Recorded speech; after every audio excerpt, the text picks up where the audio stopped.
Vamos a ver cómo se trabaja con el software CropWatt para determinar los requerimientos hídricos de un cultivo.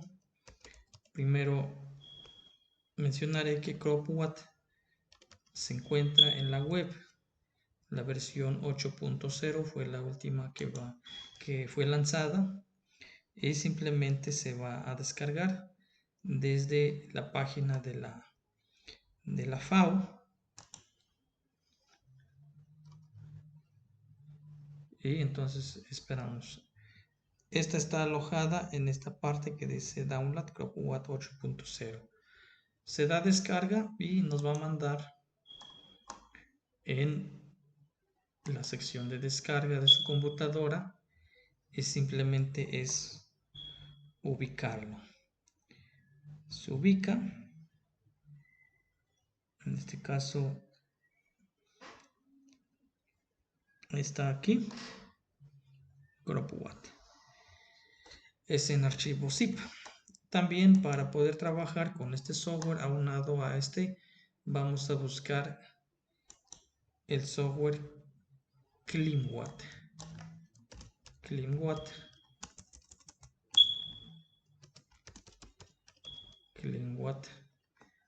dice CleanWatt for CropWatt 8.0. También es la primera que aparece después de haber tecleado. Y dice CleanWatt, tierras y aguas. Y aquí está. Download CleanWatt for CropWatt. Una vez se instalen los dos softwares, nos va a quedar en el escritorio los dos iconos. Siempre y cuando hayamos visto la opción que nos pida dar la opción de que se aviente los iconos en el escritorio. Vamos a dar doble clic ahorita a CropWatt para ver cómo funciona.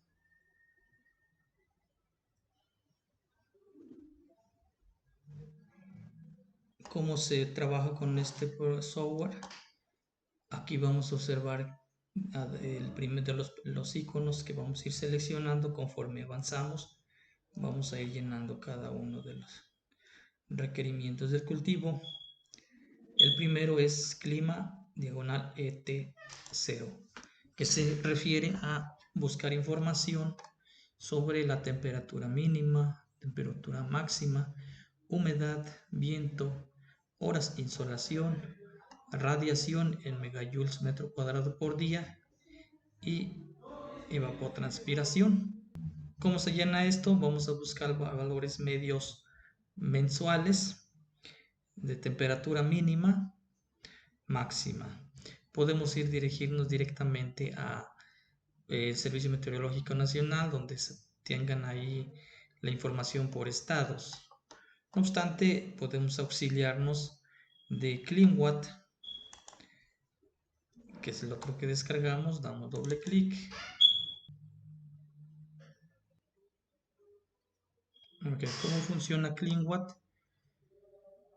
Vamos a irnos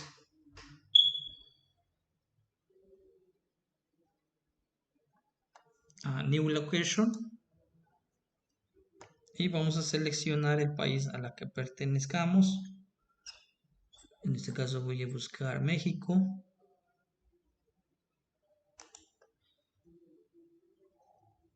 Y vamos a darle Display All Nation.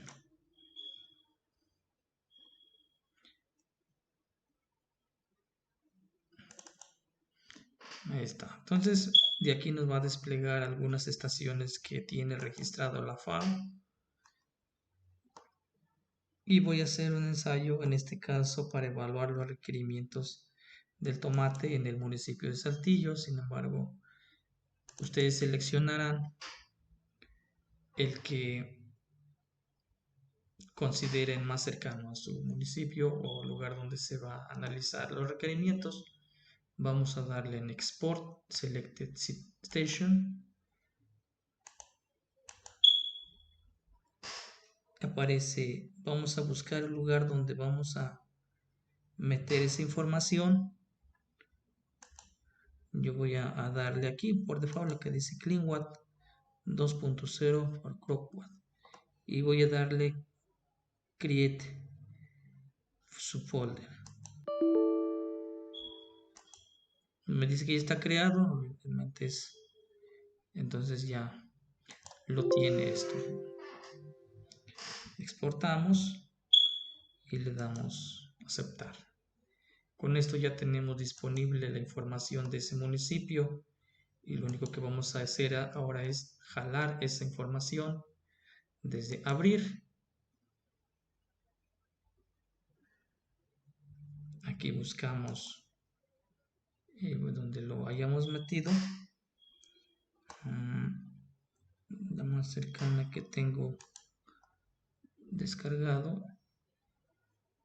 es CleanWatt, ese Saltillo. Vamos a abrir. Automáticamente nos va a jalar toda la información ya con los datos correctos.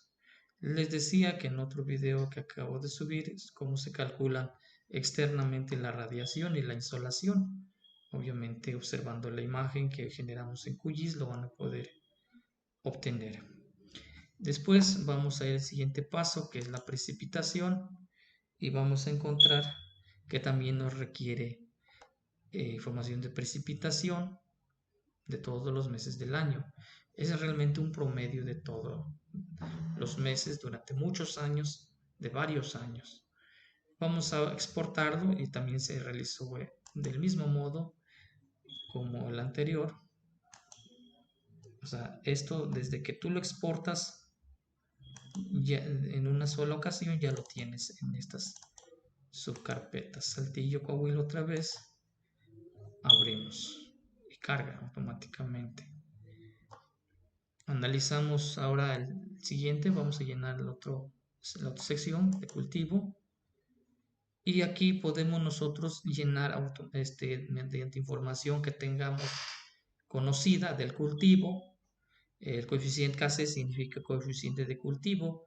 Es una variable, es una unidad obtenida, se obtiene de manera experimental.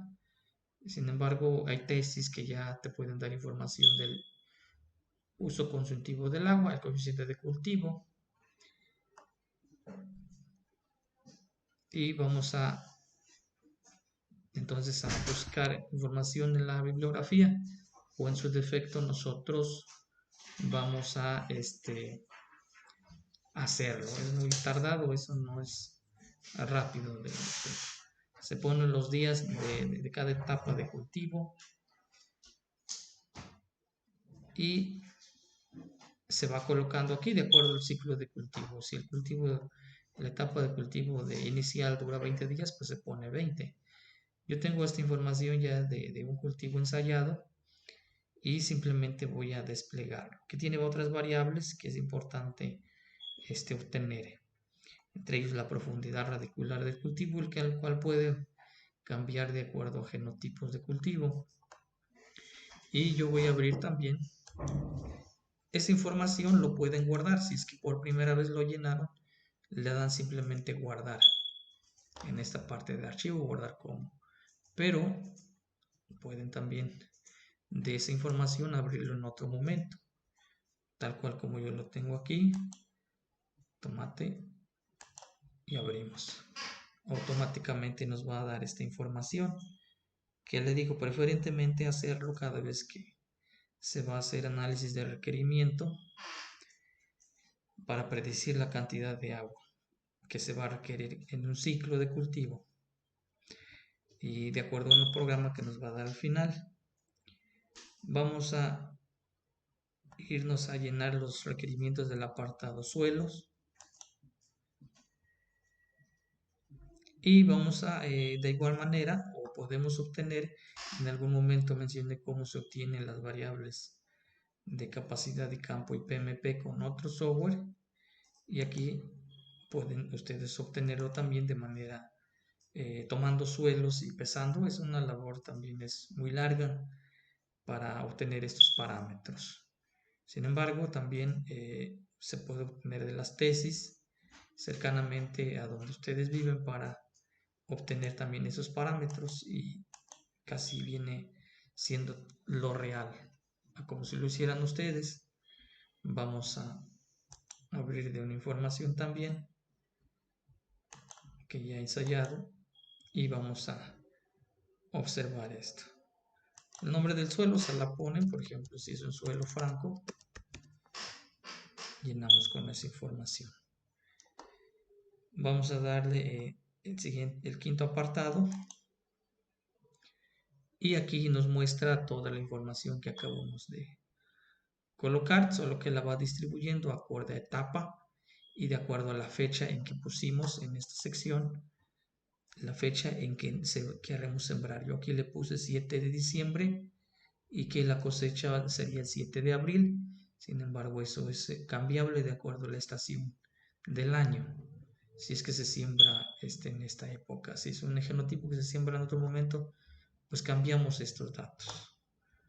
¿Sale? Entonces, aquí nos llena automáticamente con toda la información que ya estuvimos alimentando.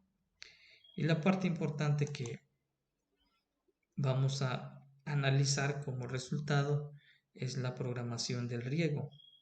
En la programación del riego vamos a observar que nos da desde las fechas en que se van a requerir los primeros riegos. Esta es la estima para una producción extensiva.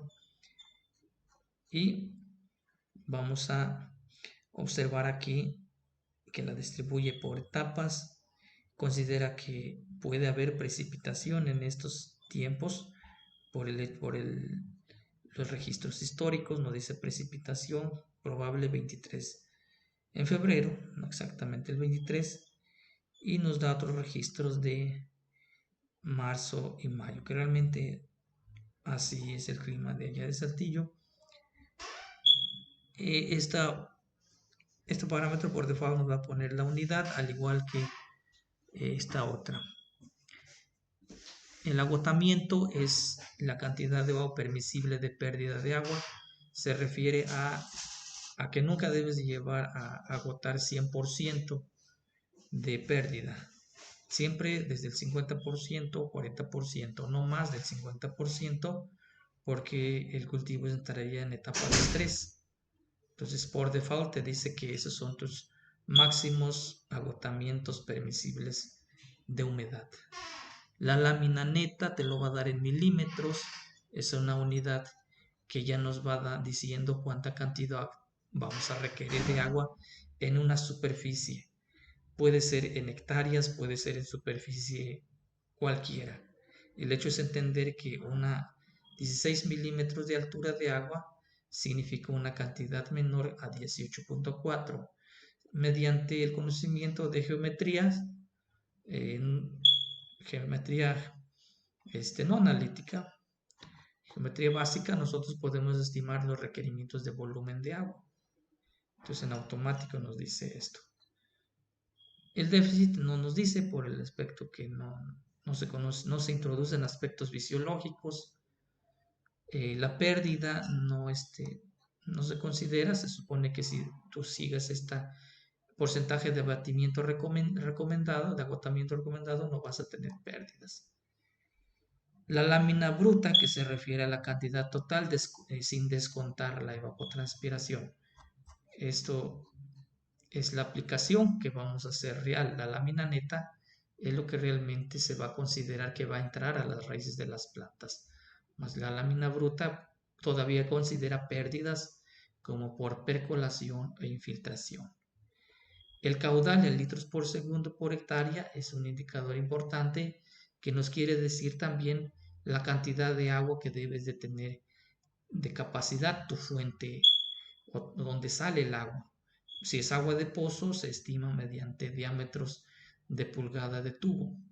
Como de referencia, anotaba en Paint que un diámetro de pulgada, 2 pulgadas, si elevamos al cuadrado, 2 por 2, 4, podemos tomar como indicador que un diámetro de pulgada, de un diámetro de tubería de 2 pulgadas nos da 4 litros por segundo. Por lo tanto, si nosotros queremos saber cuál es el mínimo diámetro de toma, pues esta es la que nos puede servir para decir que no precisamente 2 pulgadas, sino con una toma de 1 pulgada, para regar 1 hectárea.